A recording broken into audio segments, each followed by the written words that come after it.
Good morning junior. Good morning senior. இப்போ இன்ட்ரெஸ்டிங்கான ஒரு கதை சொல்ல போகிறேன். 2 மரம் வெட்டிகளை பற்றிய கதை.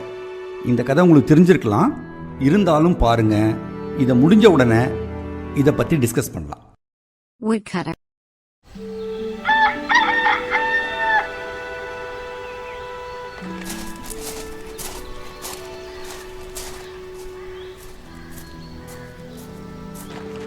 நீங்கள் பார்க்குற 2 பேருமே வுட்கட்டர்ஸ். மரம் வெட்டி அதை வியாபாரம் செய்கிறவங்க.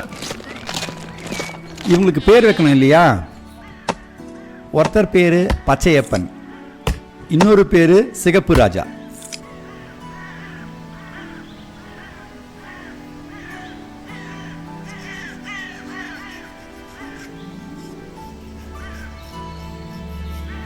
பாதி நேரம் வேலை செய்கிறான், பாதி நேரம் தூங்குறான்.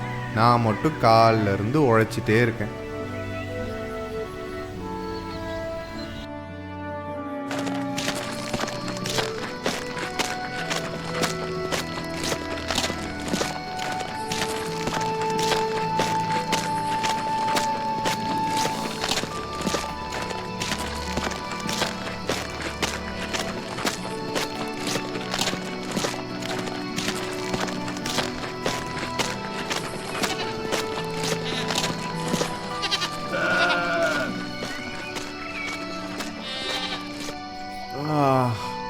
உடம்பெல்லாம் வலிக்குது, காலு கையெல்லாம் நோவுது. இன்றைக்கும் அவனை விட கம்மியாக தான் விறகு வெட்டியிருக்கேன். அவன் மட்டும் எப்படி தான் நிறைய வெட்டுறானே தெரியலை. நாளைக்கு ரெஸ்ட்டே எடுக்க போகிறதில்ல. அவனை விட ஒரு கட்டையாவது அதிகமாக விறகு வெட்டி காமிக்கிறேன்.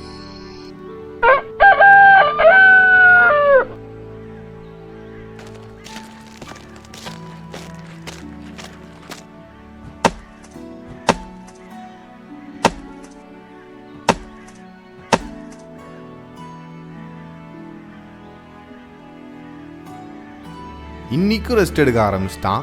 எப்போ பார்த்தாலும் மரத்துக்கீழே உக்காந்துனே இருக்கான். விறக மட்டும் அதிகமாக வெட்டிடுறான். என்ன ரகசியனே புரிய மாட்டேங்குது.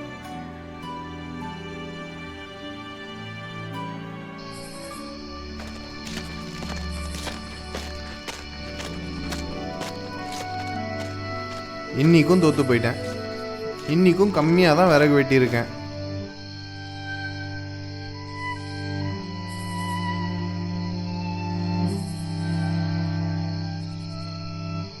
ஆண்டவா, நான் அதிகமாக உழைக்கிறேன், ஆனால் பலன் கம்மியாக தான் இருக்குது.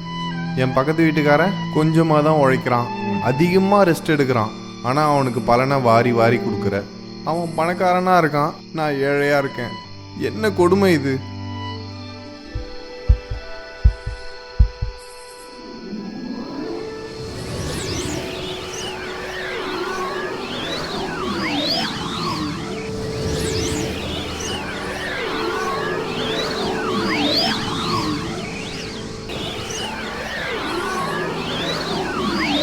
அடுத்தவனை பார்த்து பொறாமைப்படாதே, உன் புத்தி செயலிழக்கும். அவனை பார்த்து கற்றுக்கொள், புத்தியை பயன்படுத்து. அவன் என்ன செய்கிறான் என்பதை கவனி, நீயும் வெற்றி பெறுவாய்.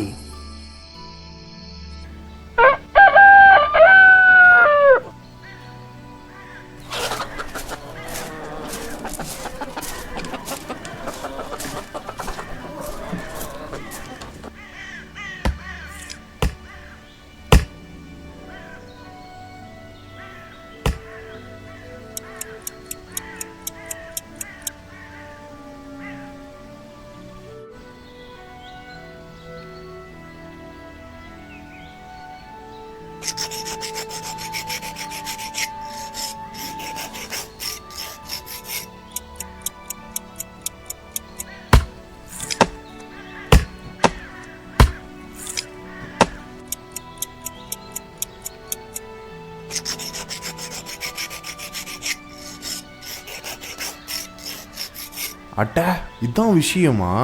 1 மணி நேரம் வெட்டுறான், 1 மணி நேரம் ரெஸ்ட் எடுக்கிறான். ரெஸ்ட் எடுக்கும் போது சும்மா இல்லை, கோடாரியை கல்லை வச்சு தேய்ச்சி கூர்மைப்படுத்துறான்.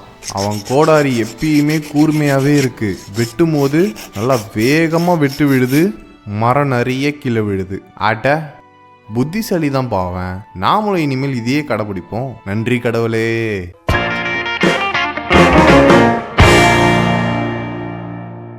சீனியர், நல்ல கதை தான் இது. ஸ்மார்ட் ஒர்க் ஹார்ட் ஒர்க் அதை பற்றி சொல்லுது. ஆனால் ஒரு சந்தேகம். சொல்லுங்க ஜூனியர். எல்லாரும் ஸ்மார்ட்டாக ஒர்க் பண்ணுன்னு சொல்கிறாங்க. எப்படி ஸ்மார்ட்டாக ஒர்க் பண்ணுறது, அதை பற்றி யாருமே சொல்கிறதில்ல. எக்ஸாக்ட்லி, அதுதான் இன்னைக்கு பார்க்க போகிறோம். ஹார்ட் ஒர்க் அப்படின்றது கான்சன்ட்ரேஷனோட ஒர்க் பண்ணுறது, மிக அதிக நேரம் ஒர்க் பண்ணுறது. இந்த டெஃபனேஷனுக்குள்ள ஹார்ட் ஒர்க்ன்றது முடிஞ்சிடும். ஆனால் ஸ்மார்ட் ஒர்க்குக்கு டெஃபனேஷன் எதுவும் கிடையாது. சில வழிமுறைகள் இருக்குது. அதை இப்போ உங்களுக்கு எக்ஸ்பிளைன் பண்ணுறேன். First, knowledge gathering. நீங்கள் ஒர்க் பண்ணுற துறையில் உங்களுக்கு நாலேஜ் இருக்கணும். ஃபார் எக்ஸாம்பிள், நீங்கள் சேல்ஸ் ரெப்பாக இருந்தீங்க அப்படின்னா உங்கள் ப்ராடக்டை பற்றி தெரிஞ்சுக்கணும், உங்கள் ப்ராடக்ட் மார்க்கெட்டை பற்றி தெரிஞ்சுக்கணும், உங்கள் கஸ்டமரை பற்றி தெரிஞ்சுக்கணும், உங்களுடைய காம்படிட்டர்ஸ் தெரிஞ்சிருக்கணும், அவங்களுடைய அட்வான்டேஜ் என்னன்னு தெரிஞ்சிருக்கணும், அவங்களுடைய டிஸ்அட்வான்டேஜ் என்னன்னு தெரிஞ்சிருக்கணும். இந்த நாலேஜ் கேதரிங்கிறது எவ்ரிடே ப்ராசஸ். ஒவ்வொரு நாளும் நீங்கள் கொஞ்சம் கொஞ்சமாக உங்கள் நாலேஜை கேதர் பண்ணிட்டு வரணும். படிப்பதற்குன்னு குறைந்தபட்சம் 15 நிமிஷமாவது ஒதுக்கணும். இதை பற்றி டீட்டெயிலாக தெரியும் போது உங்களுடைய கான்ஃபிடன்ஸ் லெவல் மிக அதிகமாக மாறும். Second, following successful people. உங்கள் துறையில் அல்லது உங்கள் கம்பெனியில் யார் ரொம்ப சக்ஸஸ்ஃபுல்லாக இருக்காங்களோ அவங்களுடைய ஹேபிட்ஸை உன்னிப்பாக கவனிக்கணும். அவங்க ஏன் சக்ஸஸாக இருக்காங்க அப்படின்ற கேள்வியை நீங்கள் கேட்டுக்கணும். அவர்களுடைய வழிமுறையை உங்களால் பயன்படுத்திக்க முடியும். Knowing failure people. உங்கள் நிறுவனத்தில், உங்கள் சொந்தக்காரங்க மத்தியில், உங்களுடைய நண்பர்களில் சக்ஸஸ்ஃபுல்லாக இல்லாதவங்க, நிறைய ஃபெயிலியர்ஸை ஃபேஸ் பண்ணுறவங்க இருப்பாங்க. அவங்க அனுபவத்தை தெரிஞ்சுக்கணும்.